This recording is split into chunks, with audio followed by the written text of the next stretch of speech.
Hello friends, मी विठ्ठल जोशी. या व्हिडिओमध्ये आपण जिल्हा न्यायालय परभणीमध्ये अ, ज्या उमेदवारांची 2023 मध्ये निवड झालेली आहे, त्या निवड यादीमधील काही उमेदवारांना मग त्यामध्ये लिपिक आहे, शिपाई आहे, त्याच्यानंतर शॉर्ट हँडचे जे स्टुडंट असतात ते आहेत, की काही विद्यार्थ्यांना इतर जिल्ह्यांमध्ये नियुक्ती देण्यात येणार आहे. मग त्यासाठी त्या विद्यार्थ्यांचं संमतीपत्र असणं आवश्यक आहे.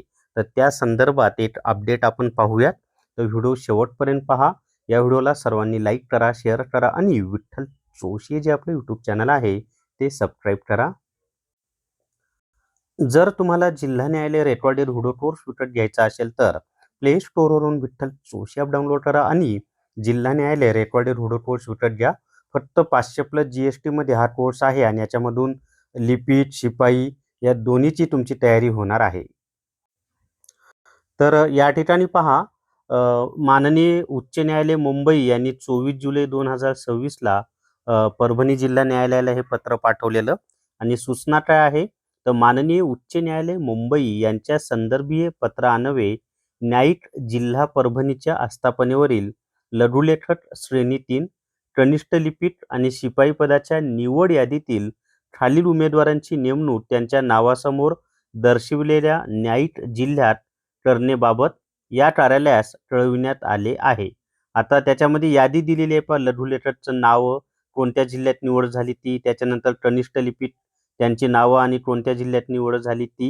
म्हणजे परभणी जिल्ह्यात निवड झाली, पण आता नवीन जिल्हा त्यांना दिलेला आहे. तसंच शिपाईचे सुद्धा 5 नावं त्याच्यामध्ये आहेत आणि त्याच्या खाली सूचना काय दिलेली आहे, की त्या अनुषंगाने त्यांच्या नावासमोर दर्शविलेल्या जिल्ह्यात नियुक्ती घेण्यास संमती असल्याबाबतचे संमतीपत्र सोबत दिलेल्या नमुन्यात आपण या कार्यालयास प्रत्यक्ष हजर राहून अथवा ईमेलद्वारे दिनांक 30/7/2026 पर्यंत म्हणजे 30 जुलै 2026 पर्यंत किंवा तत्पूर्वी दाखल करावेत.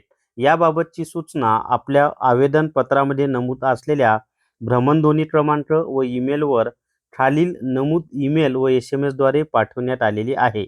म्हणजे या ईमेलवरून आणि या मोबाईलच्या SMS वरून त्यांना ही माहिती पाठवण्यात आलेली आहे. तर आपले ईमेल चेक करा आणि कधी माहिती दिली ही तर 26/7/2026 स्थळ परभणी. तर अशा पद्धतीनं परभणी जिल्हा न्यायालयामध्ये जी निवड यादी होती 2023 मध्ये लागलेल्या विद्यार्थ्यांची, त्यांना परभणीमध्ये जरी निवड झालेली असली तरी इतर जिल्ह्यांमध्ये त्यांना नियुक्ती देण्यात येत आहे आणि त्याचं संमतीपत्र कुठं आहे तर हे पहा, की हे संमतीपत्र आहे.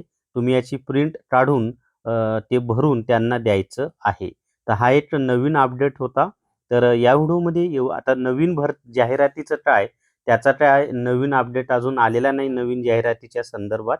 त्या संदर्भात काही माहिती कळली तर व्हिडिओ बनवला जाईल.